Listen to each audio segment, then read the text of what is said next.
Alright, we don't have much time left. Oh my god, it's so sad. Comic-Con 2011 is going to end for me soon. And there are a lot of people that are always like, stop saying Comic-Con. Fuck you, I'm 40, I'll do what I want. How are you? I'm really good, man. Thanks. I just want to say, last year's Comic-Con, you really made it for me, man. Like, hanging out with you backstage for 5 minutes was the greatest moment ever. Thank you, sir. What did we do? We just talked a lot, you know, shot the shit, all that stuff, and talked about movies. And that's what because I'm a huge filmmaker. I want to be a filmmaker, too. I'm a huge filmmaker as well. So big they threw me off a fucking plane. Can you believe it?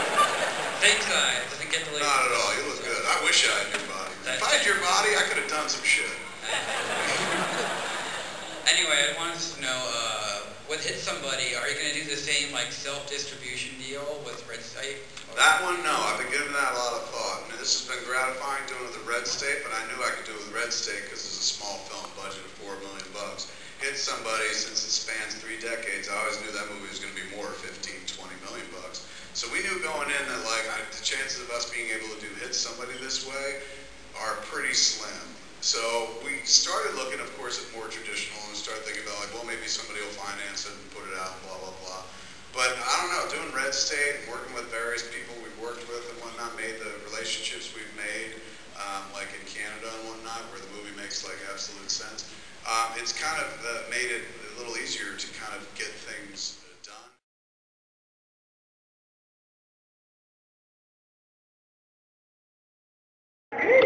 Excellent, very, very excellent. But again, I say this every year, I'm just going to read it again because I just finally noticed it. On the back of our name tag, there's always a little thing that says, "Welcome to Comic-Con. Please be aware that many members of the audience may be under 18 years of age."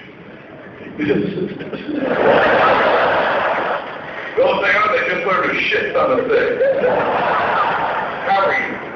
Great. My question is, well, A, what was the hardest movie you've ever had to pitch? And B, how did you overcome it? The hardest movie I ever had to pitch, I think, was Chasing Amy, because they were like, Ben Affleck can turn a lesbian? Bullshit.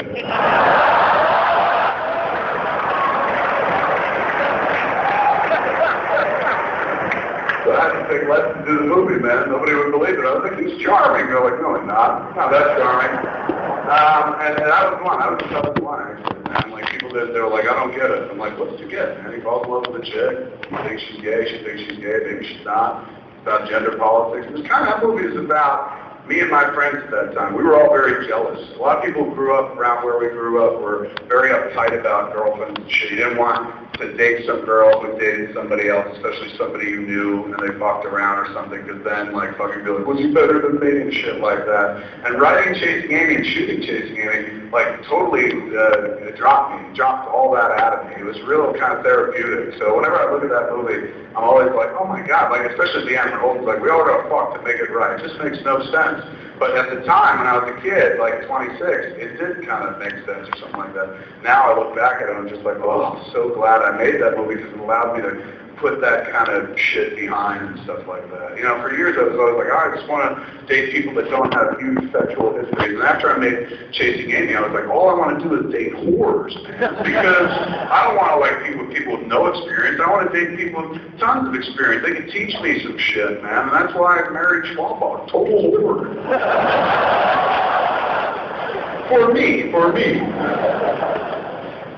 Thank you so much. Thank you so much. All right, thanks for coming, man. We gotta go?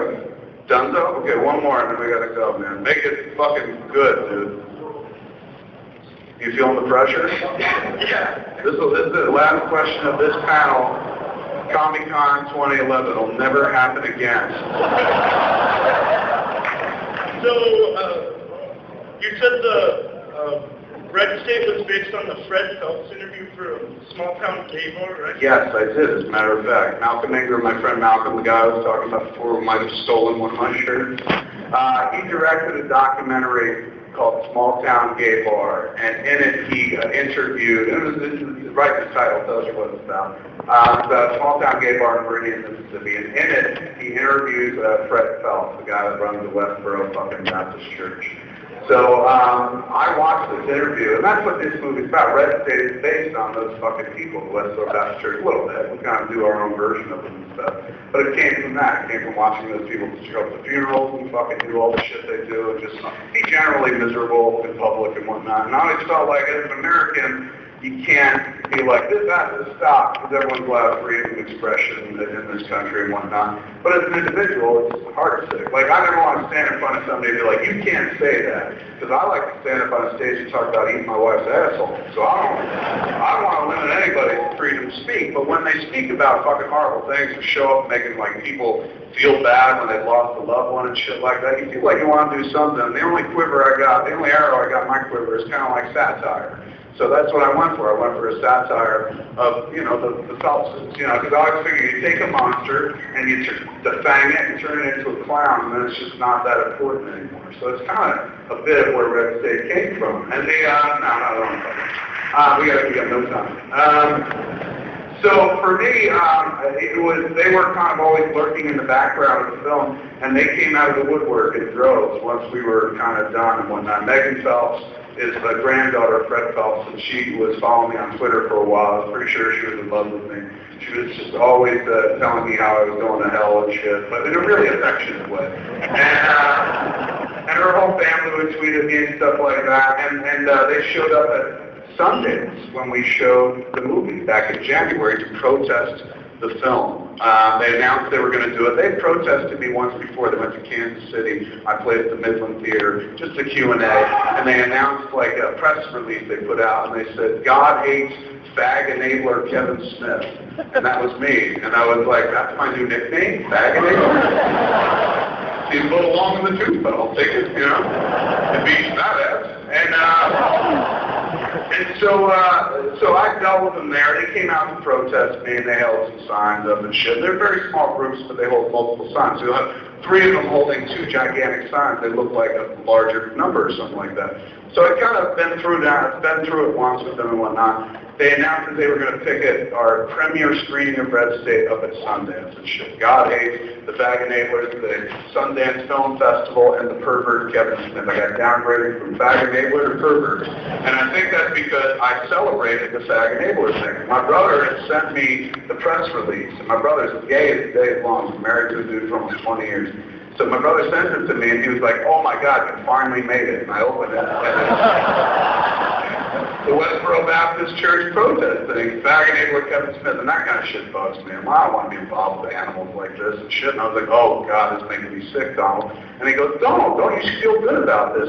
Fag enabler means you're a pimp. You can get gay people laid, you know? I was like, that's a cool way to think about it. So they came to protest us. They told us we were protesting Sundance and shit. Now, I've been here last year, and thanks to the good folks at Comic-Con, I owe you this story, because this came from Comic-Con.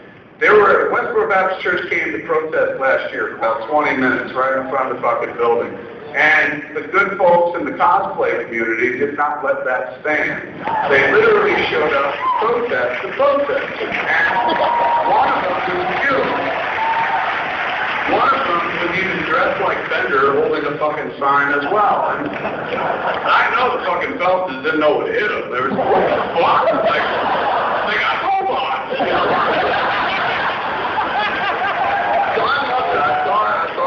Pictures later after the fact, I was like, oh my God, that's a genius idea. So these cats announced that they were going to protest us, and I was like, you know what? I saw this happen at San Diego Comic-Con last year. I said, anybody can fucking protest. Any jackass can write senseless horse shit on a piece of paper and hold it up. Come out and join us against these particular jackasses. Join us in a counter-protest of the Westboro Baptist Church. Bring your own sign and shit. Let's have a good fucking time. I called it a battle of the mega gods, you know, because they invoke God all the time, and I said, Thor, lay down your hammer and pick up a fucking sign, you know. And I invoked Zool and Grom and all those fucking gods and whatnot. So, you know, I said, come on out, protest the protesters. And we show up at Sundance. Night before, a bunch of us in the condo get together, we start making all these wonderful signs and shit. Because, you know, we're just doing protest shit. I go right to my God loves man killed, and so I'm putting down with mutants, you know, on gigantic cardboard shit like that. And we're all figuring out shit we want to write. I'm holding up signs later on the next day like, God hates breast screening and shit like that. So we're making up all these signs, and my friend John Gordon, he's Jewish and whatnot, he's the producer of the movie, he made a sign that said, I'm a happy Jew. And on the back, it had a smiley face with a yarmulke on it. It was adorable. So Malcolm's like, what should I do? I was like, oh, Malcolm, you don't have to dig too deep. Malcolm, again, my friend, big gay bear of a man. Here we were about to go do battle with the Westboro Baptist Church and shit. So Malcolm, there's only one fucking placard you can hold up, one protest sign that will make sense in this fucking battle against senselessness. Dick tastes yummy.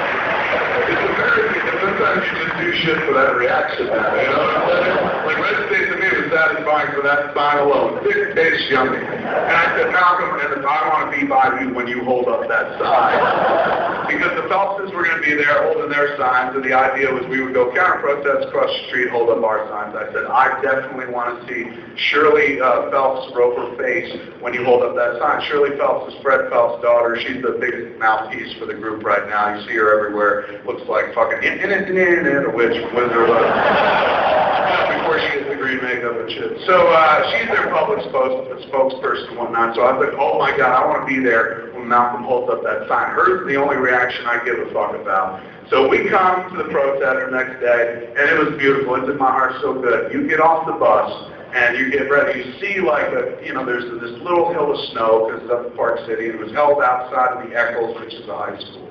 And on this little snowy hill, 3 Phelpses are standing there, each holding these huge signs, so they look like, these giant hateful fucking scarecrows or something like that.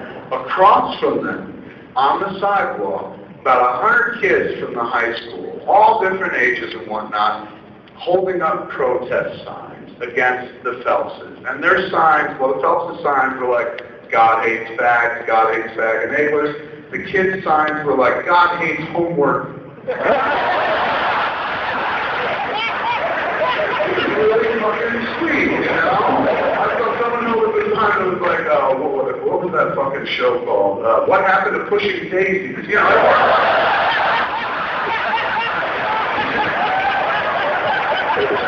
Fucking signs that are like, that's genius and shit like that.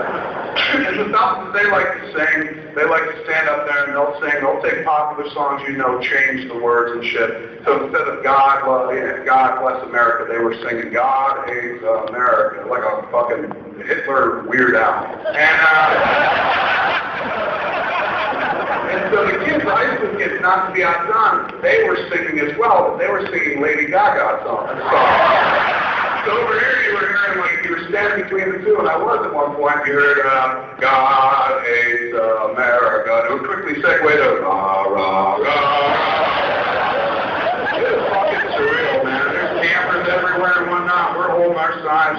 The whole group of us, man. Megan was holding a bunch of my signs because she was like, which one do you want to pick? And I was like, bring 20, just keep handing me new signs to hold up, So I was fucking, went in front of the Phelpses, found them, started holding up signs. They're holding signs, I'm holding up 4 or 8 straights, One by one, keep changing the poster. Surely you can't be serious. Stuff like that. But nothing compares to I'm waiting for the moment. I keep my eye on Malcolm the whole fucking time because when that sign goes up, it's going to be magic, So Malcolm is pushing his way through the front, gets next to me and shit, looks over, gives me the nod, And he frantically holds up his sign, says, Dick tastes yummy. And he didn't just write it, he put sprinklings on it. He put some flair on it, man, big time. Tons of pieces of flair. And he holds up that sign, dude. And he holds it up with fucking purpose. He looks like Lloyd Doppler and say anything.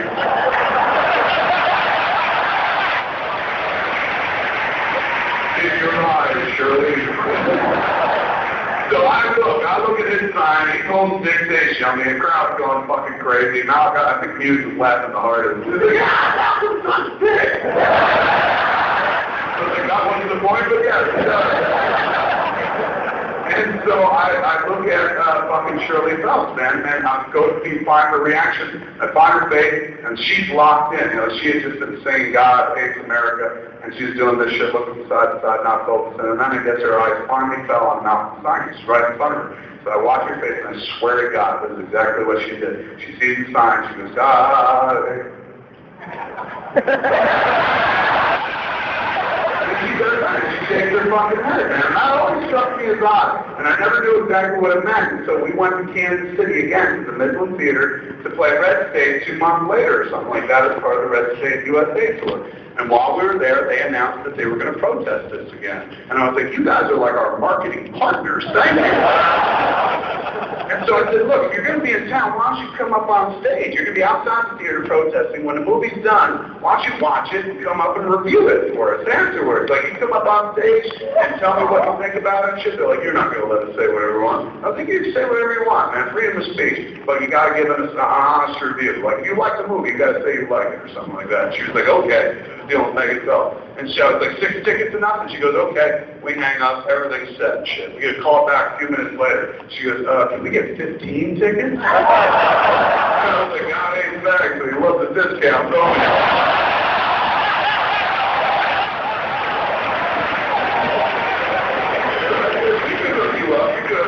And they came and they protested the fucking movie and shit. And when the protest was done, they came in, sat down to watch the flick.